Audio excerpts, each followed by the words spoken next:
The easy game changer.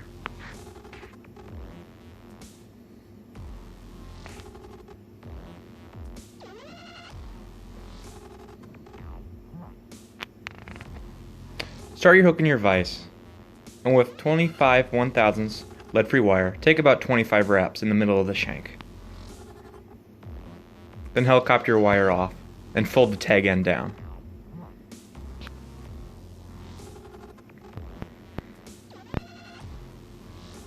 Then start your thread behind the eye.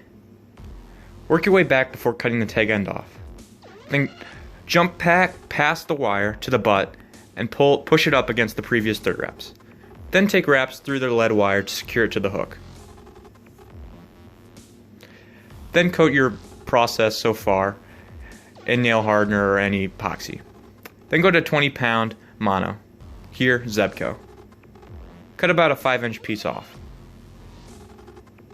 Then, with one end, tie it just at the top of the lead wire, and keeping it on top of the hook, wrap down, slightly push to the far side of the hook. Then create about a loop that's about a hook gap in length off the bend of the hook, and tie the folded piece on about the near side of the hook, keeping both of the sides on top of the hook. This will help keep the tail from following around the hook.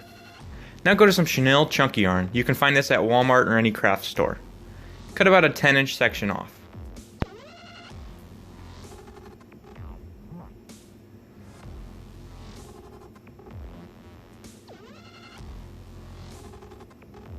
Now go ahead and go to one of the tips.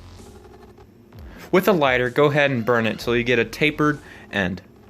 It doesn't matter if there's a little black spot at the end. The fish don't care. Go ahead and try to burn some of it around it.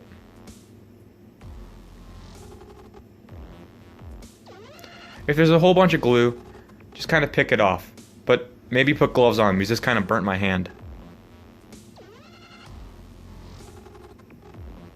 Now go back to your fly. Measure a tail about 2.5 times the hook shank in length. The burnt section should be the back of your tail. Then separate the clump till you get about exposed core and tie that at the back of the hook, right on top of the mono loop. Try not to trap any of the fibers in the process.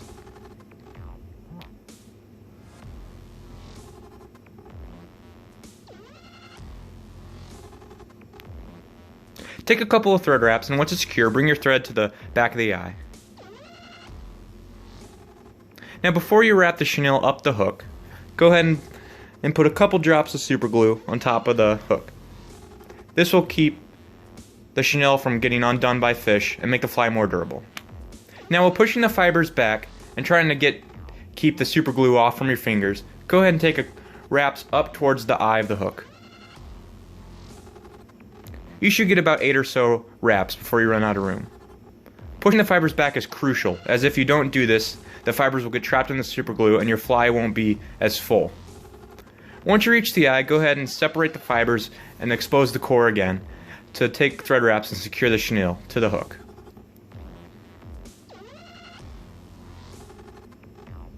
Make sure you're pulling the fibers back so you don't get them trapped with the thread. Then go ahead and cut the excess of the chenille off.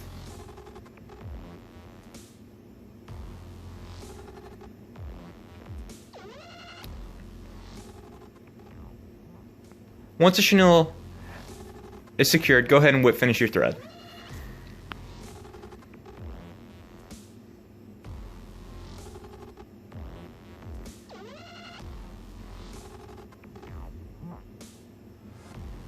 Now go ahead and take some scissors. Start cutting at an angle towards the tip of the fly, towards the tip of the tail. It's about a 15-degree angle, back from the head down towards the tip of the tail. Do rough cuts when the fly is in your vise. Then go to the front of the hook and kind of taper it up as a minnow first tapers up. If you're looking at the head, it tapers up and then it tapers down to the tail. So at about a 15-degree angle again, go ahead and cut all around the head, kind of making a muddler head. Then do the same angle towards the tip of the tail on the rest of the sides of the fly. Again, just doing rough cuts.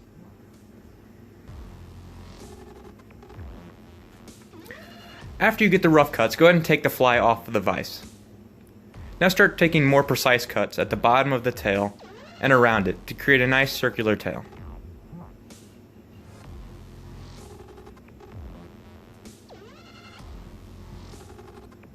Just evenly cut at an angle around until you get all the fibers. And then go to the bottom of the fly with the hook up. And go ahead and cut really big cuts down to expose the hook gap, but still going with the curvature of the fly.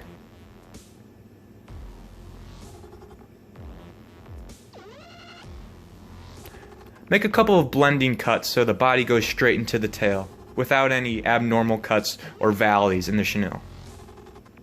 And it should be good to go. But it's never perfect. I could spend all day trying to cut it to be perfect. But it's good enough. Then the fish don't care.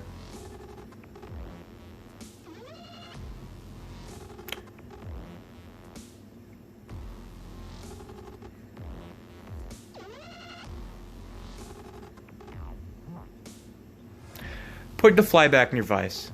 Now it's time to color. First, take a gray marker and cover the top head half with dense strokes of a gray color. Get real deep in the chenille towards the core.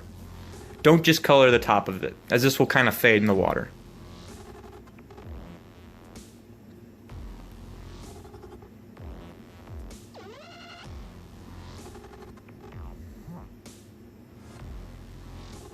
Make sure to go from the head to the tail.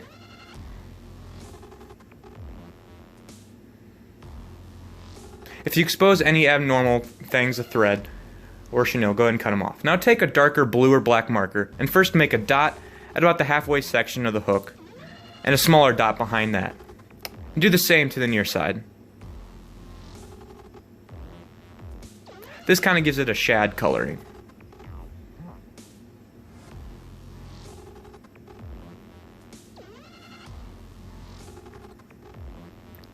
Now go ahead and take some medium-sized googly eyes.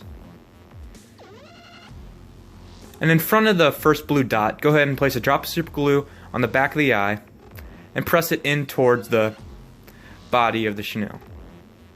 And let the glue set. Then do the same to the near side.